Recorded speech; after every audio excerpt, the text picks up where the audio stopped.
Hi ಎಲ್ಲರಿಗೂ ನಮಸ್ತೆ. ದುರ್ಗಾ ವಿಶ್ವ ಲಾಗ್ಗೆ ನಿಮ್ಮೆಲ್ಲರಿಗೂ ಸ್ವಾಗತ. ತುಂಬ ದಿನಗಳ ನಂತರ ಇವತ್ತು ಲಾಗನ್ನು ಮಾಡ್ತಿದ್ದೀನಿ. ಪೂರ್ತಿ ವಿಡಿಯೋ ನೋಡಿ, ವಿಡಿಯೋನಲ್ಲಿ ಸ್ಕಿಪ್ ಮಾಡಬೇಡಿ.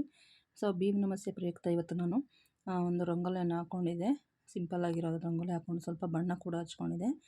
ನೆಕ್ಸ್ಟ್ ಮನೆಯಲ್ಲೇ ಕ್ಲೀನ್ ಮಾಡಿ ಅಂಕಲೆ ಕಡ್ಡಿ ತಂದು ಮನೇಲಿ ಪೂಜೆ ಮಾಡೋಣ ಅಂತ ಅಂದ್ಕೊಂಡು ಅಂಕಲೆ ಮರದ ಹತ್ರ ಹೋಗಿ ಪೂಜೆ ಮಾಡೋಕ್ಕೆ ಸ್ನಾನ ಮಾಡ್ಕೊಂಡು ಹೋಗಿ ಕಡ್ಡಿ ಕೂಡ ಕಡ್ಕೊಂಬಂದೆ.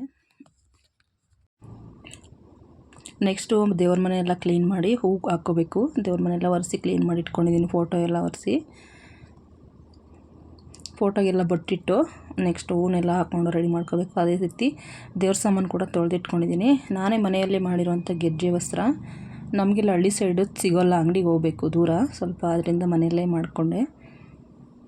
ಈ ರೀತಿ ಫೋಟೋಗೆ ರೆಡಿ ಮಾಡಿಕೊಂಡೆ ಹೂವು ಹಾಕಿ.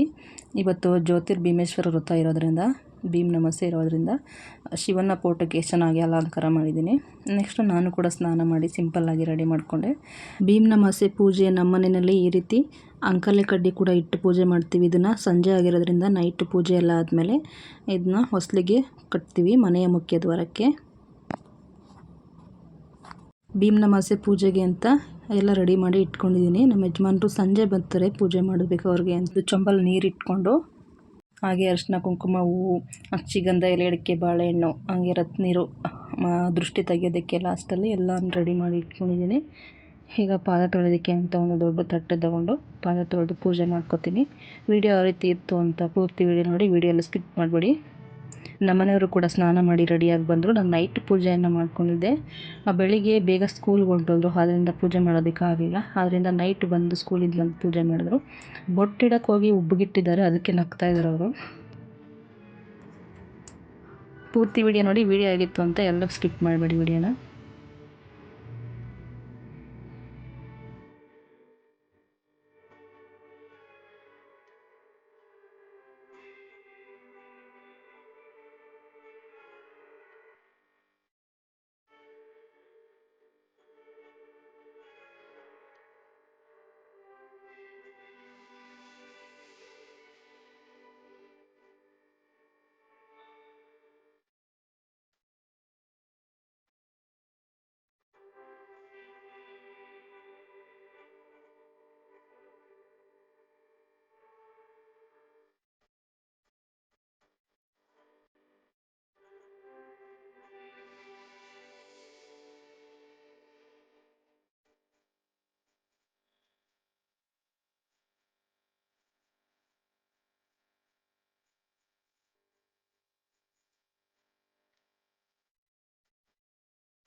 ಪೂಜೆ ಎಲ್ಲ ಆದಮೇಲೆ ನೆಕ್ಸ್ಟ್ ದೋಸೆಗೆ ನೆನೆ ಹಾಕಿದೆ. ದೋಸೆಗೆ ಸ್ವಲ್ಪ ಅಕ್ಕಿ ಹಿಟ್ಟನ್ನು ರುಬ್ಬಿಟ್ಟು ನೆಕ್ಸ್ಟ್ ಕೆನೆ ಎಲ್ಲ ಸ್ಟೋರ್ ಮಾಡಿಟ್ಟಿದೆ. ಇದನ್ನು ತುಪ್ಪ ಮಾಡ್ಕೋಬೇಕು. ಇದನ್ನು ತುಪ್ಪ ಕಾಯಕ್ಕಿಡೋಣ ಅಂತ ಅಂದ್ಬಿಟ್ಟು ಇದನ್ನು ರುಬ್ಕೋಬೇಕು. ಇದನ್ನು ಸಹ ಇಟ್ಕೊಂಡಿದ್ದೆ. ಬೋಂಡ ಮಾಡೋಣ ಇವತ್ತು ಅಂತ ಅಂದ್ಬಿಟ್ಟು ಬೋಂಡಾಗೆ ಹಿಟ್ಟನ್ನು ಕಲಸಿಟ್ಟಿದ್ದೀನಿ. ಬಿಸಿ ಬಿಸಿ ಬೋಂಡ ಹಾಕ್ಕೊಟ್ಟೆ. ಸ್ನ್ಯಾಕ್ಸಿಗೆ ಟೀ ಕಾಯಿಸ್ಕೊಟ್ಟು ಬೋಂಡನ ಹಾಕ್ಕೊಟ್ಟಿದ್ದೆ. ನೆಕ್ಸ್ಟು ಸಾಂಬಾರು, ಇವತ್ತು ನುಗ್ಗೆಕಾಯಿ ಸಾಂಬಾರು ಮಾಡಿದ್ದೆ. ನುಗ್ಗೆಕಾಯಿ ಬೇಳೆ ಎಲ್ಲ ಸಾಂಬಾರು ಮಾಡಿ ಮುದ್ದೆ ಅನ್ನ ಮಾಡಿದೆ. ಈಗ ತುಪ್ಪ ನೋಡಿ ಯಾವ ರೀತಿ ಆಗಿದೆ ಅಂತ. ತುಂಬ ಚೆನ್ನಾಗಿದೆ ತುಪ್ಪ. ಥ್ಯಾಂಕ್ ಯು ಫ್ರೆಂಡ್ಸ್, ವಿಡಿಯೋ ನೋಡಿದ್ದಕ್ಕೆ ಧನ್ಯವಾದಗಳು ನಿಮಗೆ.